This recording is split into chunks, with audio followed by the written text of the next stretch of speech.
Я представляю, что они будут испытывать. Я сама это испытывала на протяжении всего года и сейчас испытываю. И я бы родителям посоветовала просто быть, во-первых, бдительными, разговаривать со своими детьми. Эмиля забрали на 10 лет. Забрали у мамы и младшей сестренки. Забрали, как и многих других белорусских мальчишек и девчонок, за считанные месяцы до их 18 лет.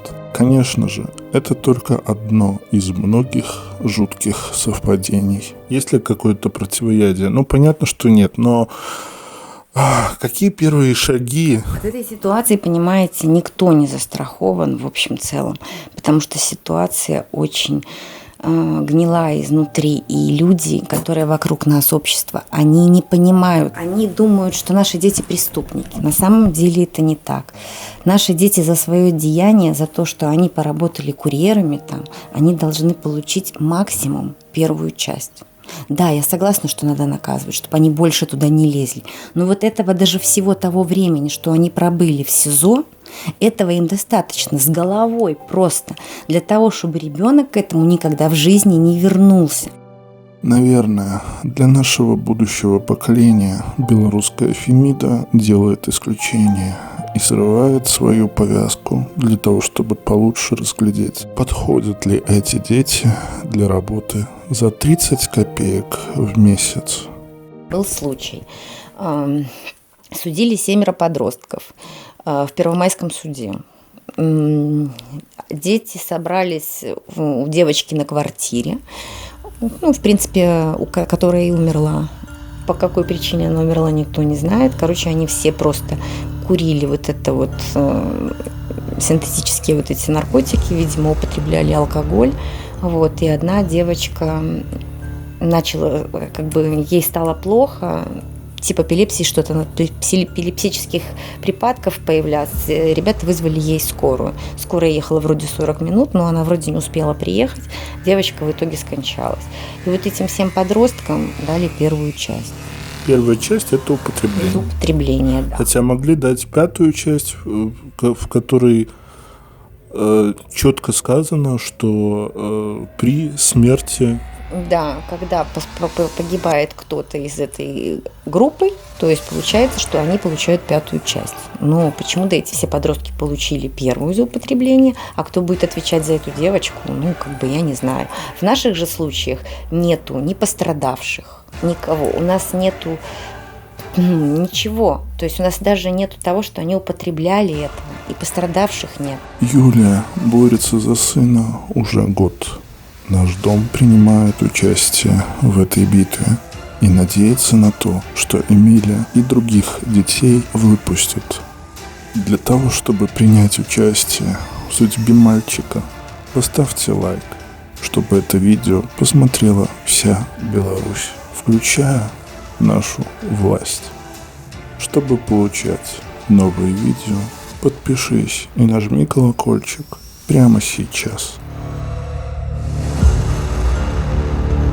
В новом сезоне на канале Наш Дом ТВ мы представляем новую передачу «Не могу молчать». Позвонил оперативник. Кто не сказал, что это Ленинская РУВД. Ваш сын задержан по подозрению. Он ехал к своей девушке. Он переписывался с ней в телефоне. Говорил: я подъезжаю, выходи. И в этот момент к нему сзади подходят 2 человека. Один выхватывает телефон, второй хватает его за руку, заламывает ему руки и одевает на него наручники, что крайне недопустимо. Ребенок несовершеннолетний. Сколько ему тогда было? 17 лет. То, что за ним оперативники ходили 4 дня, они об этом мне сказали. Это тоже было незаконное ОМР, потому что нигде в деле этого нету. Санкции прокурора не подписаны ни на что, ни на обыски. То есть их тоже просто в деле нету. Что такое ОМР? ОМР – это, получается, они за ним следят. То есть такое. такое. Но оно как То бы... есть что-то оперативно разыскные мероприятия. Да, да, да. У судьи, когда в итоге суд был, тоже не было никаких бумаг там, и не было даже сказано об этой оперативно-розыскной деятельности. Они же мне сразу не позвонили, они его сначала выслеживали, потом, видимо, просто надоело за ним ходить, потому что он их никуда и не привел. Может быть, они хотели, чтобы он их куда-то привел, но он никуда не привел. Вот ехал к девушке, они его схватили. Вывели с автобуса уже в наручниках, получается, на остановке. Провели личный обыск без меня. Только об этом нигде, конечно же, не сказано, потому что личный обыск они потом проводили еще раз со мной и уже с понятыми. А до этого они просто из автобуса, когда его вывели, они обыскали его, забрали телефон, одели наручники, сказали: веди нас туда-то, туда-то, мы знаем, что ты там живешь. Там они уже потом еще раз устроили обыск, при мне уже официально якобы, и при нем ничего не нашли. Причем изъяли все компьютеры, заставили его сказать пароль. Ну, как заставили, не заставили, а просто сказали: скажи пароль, он им сказал. Они вошли в компьютеры, то есть все. Ну и мы поехали в Ленинское РУВД. После чего они мне сказали, что он отправляется на вот эти вот... экспертизу? Да, на экспертизы всякие разные, а вы можете ехать до утра домой. В чем его обвиняли? В употреблении или распространении? Да, поначалу он по первой части шел в употреблении. Тут же сразу они уже перерисовали вторую часть уже в Ленинском. Ну, а там уже следователь решил, что это третья, а перед судом порылись в компьютерах и нашли еще переписку с неким интернет-магазином Аль Капоне. Вот. И вот этот интернет-магазин, в принципе, и был якобы организованная группа, как в итоге стало, ясно. То есть за переписку с этим магазином в итоге мы пришли к организованной преступности?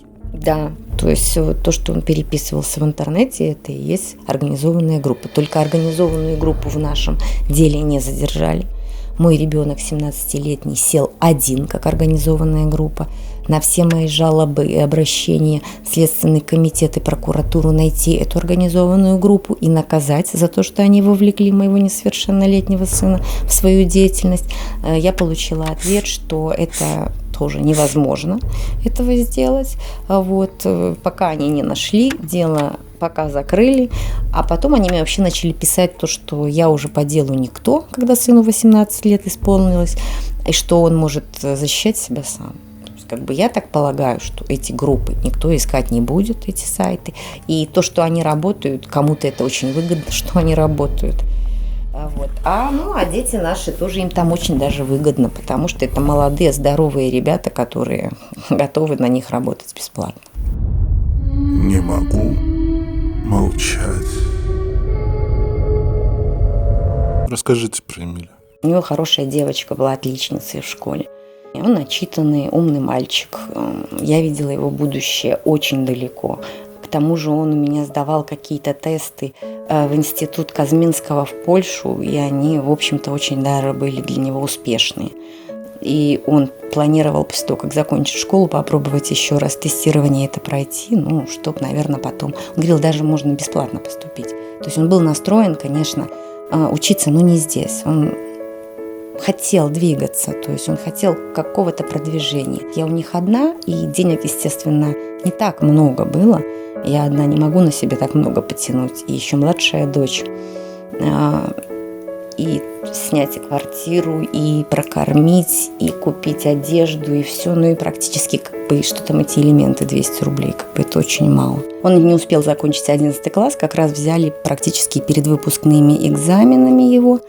Вот, когда я билась, боролась для того, чтобы он как-нибудь сдал эти экзамены, и школа вроде бы изначально мне пошла навстречу, и сам начальник тюрьмы Жодина пошел навстречу, он даже мне лично звонил, просил, чтобы я учебники привезла. То, когда начались экзамены, мне вдруг школа просто прислала документы о подчислении со школы, со справкой, и сказала, что мы не поедем к нему, потому что нам Министерство образования сказало, что мы этого не должны делать.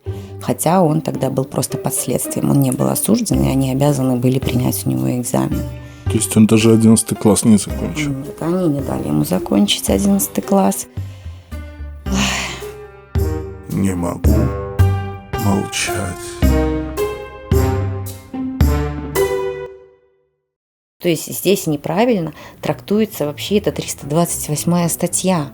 Откуда они берут сбыт, когда у них ни электронных кошельков не находят у этих детей, ни денег не находят, ни партии товара не находят, ни счетов не находят, ни всяких там лабораторий, весов и т.д. и всякого такого рода, которое именно подпадает под 4 часть,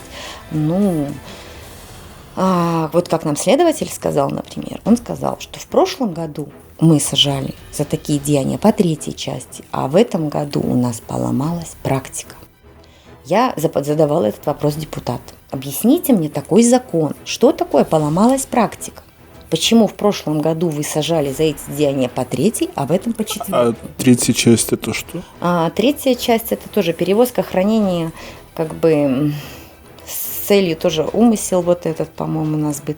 Там надо как-то разбираться в этих частях очень. То есть 3 это более мягкая часть, чем 4. Да, 4 часть это организованная группа. То есть получается, там у каждого должны прописаны быть роли. Там один организатор, допустим, другой там занимается какими-то денежными вопросами, 3 занимается доставкой товара, допустим. Организованная группа. А здесь, получается, нету никакой организованной группы, есть только ребенок и интернет-магазин, с которым он переписывается. И который в И итоге... самое интересное, что не факт, что он переписывается еще с человеком. Это надо доказать. Возможно, это бот. Сейчас же модно, правильно так? И все переписки, которые мы читали друг у друга с девочками, в общем целом складывается такая картинка, что это идут шаблоны с той стороны. Просто заготовленные шаблоны. А наши дети на них как могут, так и отвечают. Кто-то более откровенно, кто-то более закрыто. По-разному. И магазин даже не пытаются закрыть, но... Нет, ни один магазин еще не закрыт с того периода. Я сколько мониторю лажу в этих телеграммах, пытаюсь смотреть, открыты эти магазины или нет. Даже, знаете, их, по-моему, больше появляется, их просто больше и больше появляется. И какие-то даже появляются для молодежи такие площадки в интернете, где они спокойно обсуждают, как они это употребляют, какой они кайф получают, и это страшно. И когда ты посмотришь, что на этом сайте зарегистрировано 600 подростков, просто хватаешься за голову, потому что наши попали, а мы пытаемся сейчас хотя бы остановить то движение, которое сейчас есть у молодежи. И нам страшно, что и эта молодежь тоже попадется, потому что мы сидим, у нас сердце кровью обливается за своих детей, так же, в принципе, как мать, мы хотим предотвратить вообще это дальше. А чтобы это дальше предотвратить, это надо для начала закрыть эти все интернет-магазины, надо закрыть счета эти. Это когда мы пишем что-то, какие-то обращения в наше государство по просьбе закрыть эти интернет-магазины и счета, они нам просто отвечают какими-то пустыми письмами, как я вам показывала, письмо по поводу фальсификации. То есть знать не знаем и не понимаем, о чем вы нам тут пишете. Не могу молчать.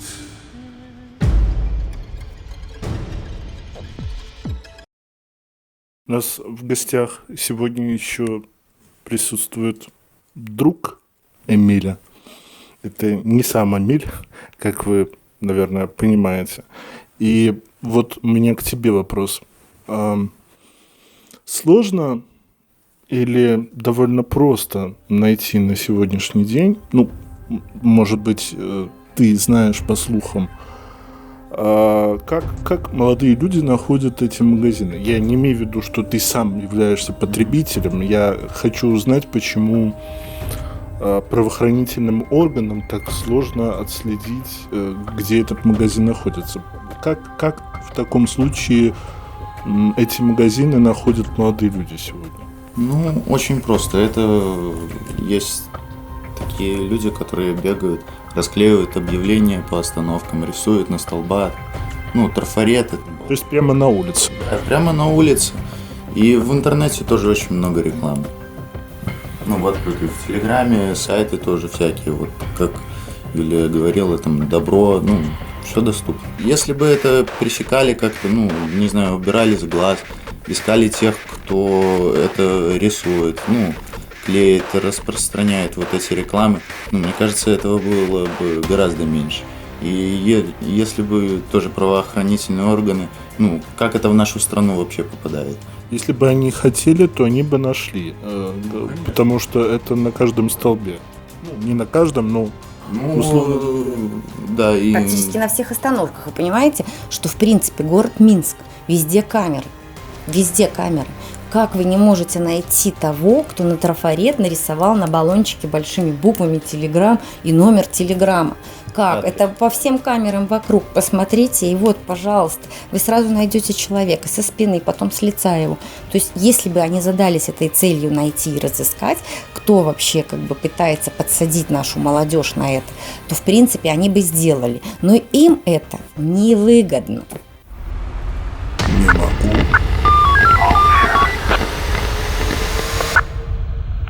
Им нужны рабы, которые будут там работать бесплатно. За 0,30 копеек. Да, за 0,30 копеек, 0,01 копейка, за рубль, за 2. У всех почему-то какие-то разные цифры. Я не могу понять, от чего они отталкиваются, рисуя. Но эти цифры все равно ничего не дают. Были понятые, была я, еще должен был быть адвокат. Ну, я так полагаю, что они не разъяснили ему его права по поводу адвоката. Поэтому, а так как народ у нас тоже неграмотный, у нас закон нарушается в принципе с самого начала. И все доводы и факты построены на том, что дети им сами все выкладывают. То есть они не уголовники, понимаете? Вы им задали вопрос, и он испугался, он все рассказал. А вы еще при этом ему сказали, что ой, да если ты сейчас нам скажешь, все, завтра пойдешь домой к маме. Ну, они, естественно, слушают. Но они же не зовут в этот момент маму и адвоката. Они знают, что ребенок им ничего не скажет. А это противозаконно. По закону должны предоставить адвоката, даже если ты его не просишь. Да, они должны ему сразу сказать, что... они должны даже ему сказать, что тебе положен адвокат, вот, как бы, и они должны ждать. Если он говорит, да, хорошо, давайте мне адвоката, все сразу. Они должны ничего с ним не делать, не обыскивать его, наручники не одевать, а стоять, ждать законного представителя и адвоката. А у нас все делается как? Они сначала все добыли с этих детей, всю информацию, а потом также дело и слепили задним числом. Я вам показывала в деле, да, как это делается, что адвокат, дело было 12 числа, практически уже все собрано, полностью весь материал, а 13 числа к нам только пришел адвокат. Адвокат платный или бесплатный? Как они нам говорят, бесплатный. Но в деле имеется такая бумага, что оказывается он не совсем бесплатный. После того, как адвокат приходит, появляется в деле бумажка. Не могу молчать. Когда ты к оперативникам приезжаешь, они говорят, ой, да мы сейчас вам своего адвоката бесплатного пришлем, потому что тут надо, чтобы он подписался в документах, так как он несовершеннолетний, понимаете, что они говорят? И мы сейчас своего пришлем. Они где-то, у них какие-то дежурные адвокаты есть, как бы. Но они же не говорят, что мы за этого адвоката, я буду платить. Вы скажите, озвучьте, что он будет стоить, этот адвокат, столько-то, столько-то. Так я лучше, может быть, своего за 250 рублей позову, зачем мне ваш бесплатный, который мне все равно ни слова не сказал. И тем самым тоже нарушил свои все права, обязанности. То есть они все-таки говорят вначале, что он бесплатный, но потом просят за него деньги. Да, ну это в деле есть бумага, где надо этому адвокату. Эти, кстати, бумаги тоже прикладываются нашим детям, и дети потом вот у них исками вот эти вот высчитывают за вот эту работу адвокатов. Там небольшие деньги, по-моему, 50 рублей, но все равно, тем не менее, как бы они там за какие-то, ну, символические деньги, конечно, этих детей защищают, но они лучше бы них вообще не защищались такой защитой, потому что на самом первом этапе нужен очень грамотный, хороший адвокат, потому что все это дело можно развалить, в принципе, в пух и прах. Вот первый адвокат, который к нам пришел, его надо лишить адвокатской практики. Ну, в принципе, и всех последующих, которые у нас были. Потому что даже если они и сами боялись, да, что их лишат этой адвокатской практики, то хотя бы нам сказали, матерям, так чисто по секрету, что надо написать жалобу туда-то, туда-то. Если делать это все в свое время, то, конечно, оно бы помогло все нашим детям. Но так как мы неграмотные, и еще адвокатов нам таких подсылают специально, да, государство, которые молчат в тряпочку и не говорят про наши права. Вот, то есть, как бы здесь наказывать нужно не наших детей, а начиная с оперативников, Следственного комитета, прокуратуры, адвоката и судей.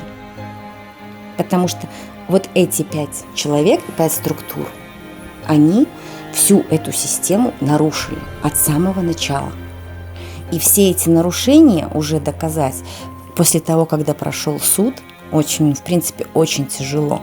Если это все делать своевременно, то, в принципе, я так думаю, что это все доказуемо, и все это можно было решить на первоначальном этапе. Ну, а так как, в принципе, мы не адвокаты, и народ не совсем, как бы, в законах, как бы, пока с ними не сталкивается, не сечет. Да, он там может почитать какую-то статью конкретную, которая с чем-то там связана. Ну, мы же не знаем, там все УПК, это и УК, да. Потому что мы с этим не сталкиваемся в жизни. Да и у нас и нету даже такой этой цели. Просто пока эта беда не придет в наш дом, ты с этим не сталкиваешься. Это потом ты начинаешь изучать уже законы, начинаешь рыться в этом деле, начинаешь искать, там не так написали, тут не так написали, там не так ответили. Ну, все находится. Все в итоге по полочкам разбирается и находится. И у этой цепочки как бы, ну, нарушение на нарушении. Вот если взять изначально любое дело, я уверена, не только наше, не только тех матерей, которые в нашей группе, а вообще любого ребенка, который сидит по 328 статье, то там ни у кого 4-й части нет, вообще ни у кого. А вот эта 4-я часть нужна нашим всем силовым структурам для того, чтобы получать гранты от Европы. Вот, они получили неплохие деньги за все вот это, то, что самая большая раскрываемость по группировкам в нашей стране якобы. Хотя раскрываемость состоит в том, напоминаю, нету. что магазин, который распространяет наркотические вещества, просто не закрывают. Он дальше продолжает работать, этот магазин. А дети, которые попадаются на этот магазин, они попадаются сотнями. И это именно самый низ этого магазина. Это самое последнее звено. И это самое последнее звено садится и отвечает за этот весь магазин. И вот этих вот 100 человек, которые снизу, вот эти звенья, да, их словили 100 человек и посадили их как организованную группу. А этот магазин, как продолжал торговать наркотиками, так он и торгует. И подсаживает еще 100 человек. Когда этих посадили, они новых набрали работников. Реклама у них работает лучше, чем, я бы сказала, даже реклама какого-нибудь молока на канале БТ. То есть она на каждой остановке, везде, во всех городах Беларуси, она на всех гаражах, на всех, ну, где возможно, да, где возможно эту рекламу разместить, она везде есть. Вот. И даже люди сами уже начали проявлять такую, как бы, инициативу, сами ходят и замазывают вот эти вот именно там, да, адреса. Потому что, когда они обратились в органы, там, в ЖЭС, чтобы они замазали вот эту вот рекламу, как бы никто ничего не делает. Говорит, мы обратились, нам сказали, да, мы сделаем, 3 недели прошло, все висит. И приходится просто людям и тем неравнодушным родителям, которые понимают, что попадутся, наши дети уже попались, и попадутся еще тысячи подростков, вот именно по этой рекламе. И они идут, сами берут и замазывают вот эту рекламу. Не могу молчать. Если вдруг кто-то из вас когда-нибудь попадет в такую ситуацию, то первым делом это нужен ребенку хороший адвокат прямо с момента задержания. И ничего никому не говорить. Пробовать просто решить проблему на самом первом этапе, потому что все это дело они фабрикуют именно за первые сутки-двое. То есть вот за эти первые 2 суток нужно не дать им сложить дело. дела они складывают, как им нужно. То есть не так, как требует того закон, а как нужно следователям, прокурорам, судьям, в общем-то, всем подряд и оперативникам. Они все за это получают звезды, гранты, погоны, все что угодно. А наши дети потом долгие годы будут сидеть в тюрьме, и через 10 лет непонятно, выйдут ли наши дети вообще, и будут ли они нашими детьми. Представь, что в этом году, не через 9 лет, но в этом году Эмиль выйдет на свободу.